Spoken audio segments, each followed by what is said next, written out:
అందరికీ షలో grace gospel ministries వారి అనుదిన వాక్యదానంలో ఈరోజు లేవే కాండము 8వ అధ్యాయం ధ్యానించుకుంటాం. అంతకు ముందు ఈ యొక్క బలి అర్పణను గురించి రబ్బీల యొక్క విధానంలోని వివరణను చూస్తాం. ఒక పల్లవి పాట పాడి ఆగమ్యానందమే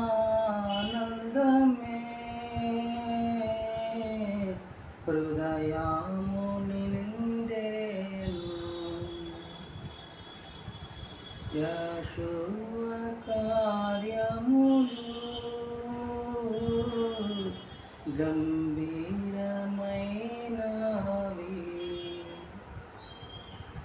ఆగమ్యానందమే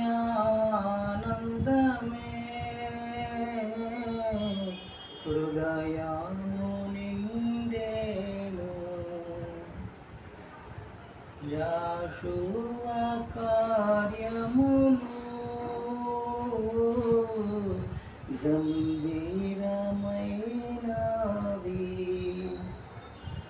ప్రతి ఉదయకాల సాయంత్రములు స్తుతికి యోగ్యములు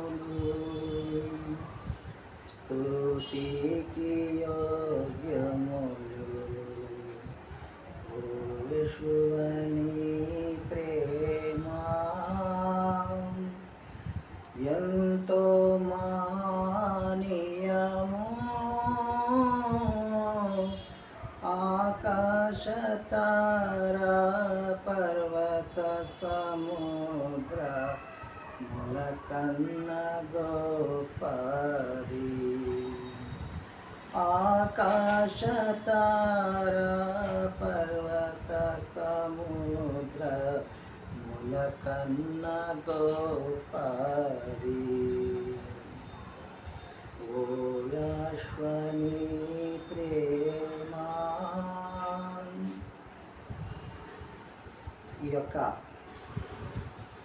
బలుల విషయంలో రబ్బీల యొక్క వివరణను మనం మొదటిగా చూస్తున్నాం.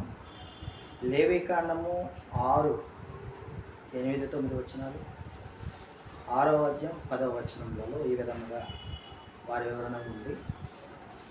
పాప పరిహారార్థ బలి పశు రక్తంతో కూడుకున్నది.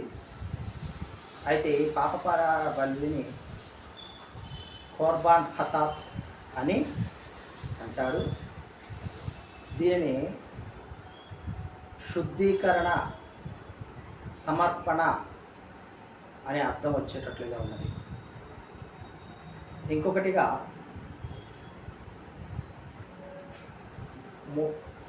ముక్దా అంటే ఇక్కడ దహన బలి, ఫ్లేమ్.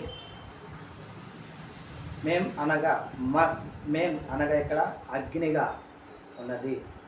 ఎఖాద్ అంటే ఎలోహింకి మండుచుండు ఉండే విధంగా దహన బలి యాజకుడు అర్పించాలని దీనికి అర్థం వస్తూ ఉన్నది. ఖుర్బాన్ ఓలా అంటే దహన బలి. ఖుర్బాన్ ఓలా అంటే దహన బలి. లేవి 7:5 ఫైర్ ఆఫరింగ్ అంటే ఇక్కడ ఇషి అంటే ఫైర్ అని, ఇషా అంటే ఉమన్, వైఫ్ అనే అర్థాలు వచ్చే విధముగా ఉన్నాయి అని రబ్బీ వారు ఈ యొక్క పాప పరిహారార్థ బలి గురించి, దహన బలి గురించి వివరించడం జరిగింది. మనము కొత్తగా ఈ విషయాల గురించి తెలుసుకున్నందుకై హషంకే మహిమ చెల్లును గాక. ఆమేన్.